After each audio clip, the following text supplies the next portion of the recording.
Okay, so we've pretty much hit the holiday season, and I wanted to go ahead and make a recap video of the Apple iPad 9th generation here. Let's go ahead and jump in. All right, first things first, if you are currently out there considering picking up the Apple iPad 9th generation, you are definitely not crazy. Sure, the iPad 10th gen is out. I've actually grabbed one like 2 weeks ago. I'm still testing it out, haven't made a video on it just yet. Sure, this one is out, but this one is still very, very relevant. In fact, in the vast majority of cases, I'm still advising people to go and grab themselves the iPad 9th gen. Of course, that would be if they don't mind that old look, right? The old design that you have there. If you don't mind, you know, the thick bezel at the top, the thick bezel at the bottom, this is still a fantastic pickup. Plus, right now, the price is at $269 as of the shooting of this video. I will have the link in the description if you want to go ahead and grab this one. And remember, like I always say, that link is dynamic, right? So that link should take you either to Best Buy or to Apple. It's going to take you where the best current deal is available, right? So whatever name I say here, if I say Best Buy and it takes you to a different website, do not worry. That's simply because it calculates and it tracks the best deals. But anyways, let's go back to the tablet itself here. This is the iPad 9th generation, and I can tell you this guy here is going to be supported for at least 5 years, right? So it came out in 2021, so last year, so you still have about 4 years minimum, right? We've seen Apple support their tablets for up to 6 years, right? So essentially, to those of you who don't know what that means, is even after it's been supported for 5 or 6 years, you can still use your tablet even after the support has expired from the manufacturer. And support simply meaning that they are just making sure that they're pushing out, you know, major updates so that when you update your tablet or your device, it is still, you know, working at a pretty optimized level, right? So it's to make sure that it's as optimized as possible, as current as possible. But anyway, so what you have here is a 10.2 inches IPS LCD, or Retina IPS LCD like Apple likes to call it. The resolution that you have here will be 1620 by, I believe, 2100 or 2160. So you're looking at PPI that is fairly high, you know, compared to other mid-range tablet here. I believe the PPI here is 265. So image quality here is pretty sharp. Now, the only one thing that I don't like here is the gap that you have here, because the display here is not laminated.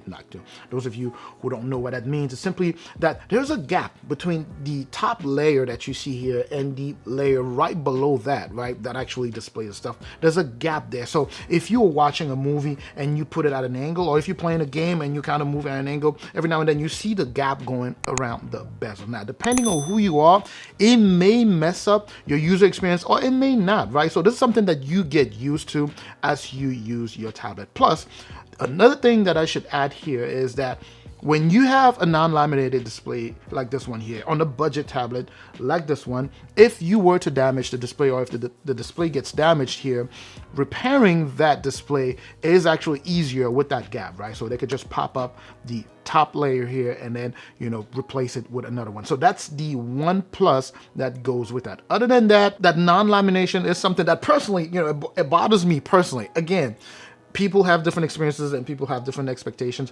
In fact, the iPad 10th gen here also is non-laminated, even though you can see that, you know, they've changed the bezel and, you know, made it a little bit different. But the only difference is that the gap between that one and here is smaller for some reason. So it makes it, you know, it makes it better. Plus, it looks a lot more modern. Again, it takes me back to what I said earlier. If you don't mind this look, right, the thick bezel at the top and the thick bezel at the bottom and the skinny one on the side here, if you don't mind that type of look, then this is a fantastic pickup, especially given that the iPad 10th gen there comes at $450. I don't remember how much I paid for that.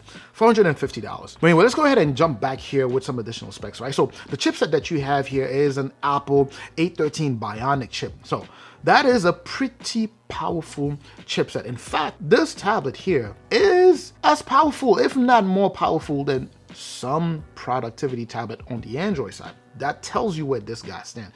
But the only difference here, or the only thing here, is that, you know, the software itself kind of, you know, limits what you can do with all of that power, you know, in terms of like multitasking, for example, right? So that's one thing that Android devices or Android tablets are praised for, right? So they may not be as powerful as Apple devices, but the thing is, you know, they're flexible enough for you to be able to do multiple things at the same time, you know, when compared here. And that's one of the things that people look for, right? So how much work or how many things can I do here, or how productive can that be with this guy here? So depending on what you do, you could be more productive here as opposed to an Android tablet, or vice versa, right? So if we're talking GPU, for example, if you were buying this to maybe play games, right? So you want to play your video games on here, or you want to, you know, edit videos, edit photos, videos, and render them here, then this would be a very nice pickup, because GPU performance here is extremely impressive for what you pay for, especially at that $269 mark, right? So this is a good time to pick up one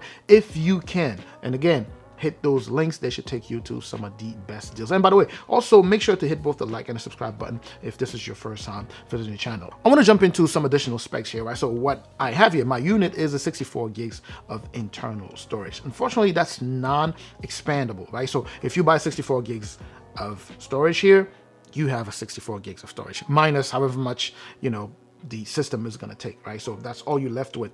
In order to expand, or if you want to use additional storage, you would have to either use the cloud, like, you know, the Apple, the iCloud and all that good stuff, or you would have to have like an external storage, that or portable storage that you use and then transfer your stuff here. And that's going to take me to transfer speed and all that stuff. What you have here is a port. There's a proprietary port, an Apple proprietary port. This is the Lightning port, right? The other thing that we have here are these two speakers that you have on one side of the tablet, so you don't have anything here. So if you have large hands like myself here, and you're holding your tablet like this, obviously the sound coming out will be muffled, right? Now on top here, what you have is Touch ID. It's one of my favorite things, you know, on Apple devices, right? So it's super secure and it's super fast to unlock your tablet and to secure your tablet in place. You still have a headphone jack, of course, which is always nice. Now the camera that you have on the back here is an 8 megapixel camera, but it's not that good.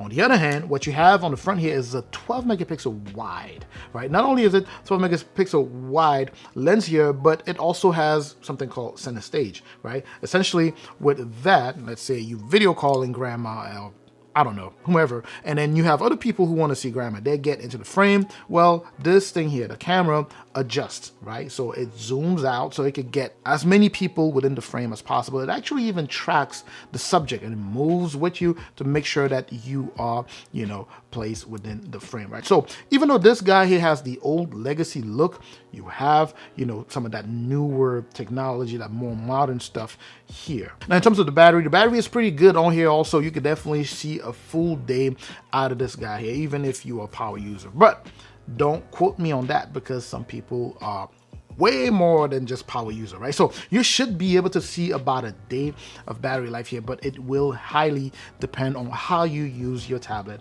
and all of that good stuff. The last thing I'm going to cover here, of course, is going to be, of course, the stylus. My stylus is actually shoved somewhere up there and I don't want to get to it. But anyways, this guy here does support the first generation Apple Pencil, right? So the same one that you have, that silly way of charging. But anyway, so it does support it. I'm not a fan of that particular, of Apple Pencils in general, simply because, you know, the tip there is pretty hard and they don't have as many features as what you get with like a Samsung S Pen. But, you know, it does support the first gen, and if you want to go ahead and grab that also, that would be a nice addition to this, of course, assuming you're like a student and that you're going to be using it, right? So besides just the tapping sound that it makes, it actually works pretty well, right? With some of the, you know, the couple or the few features that it has, you know, it's pretty decent user experience. And that's pretty much all I have to cover on the iPad 9th gen here, right? So it was just more of a quick recap video. If you want to watch the full comprehensive video that I've made on this tablet, make sure to check out the channel. You know, I've made tons of videos on this tablet here, and I've also made, you know,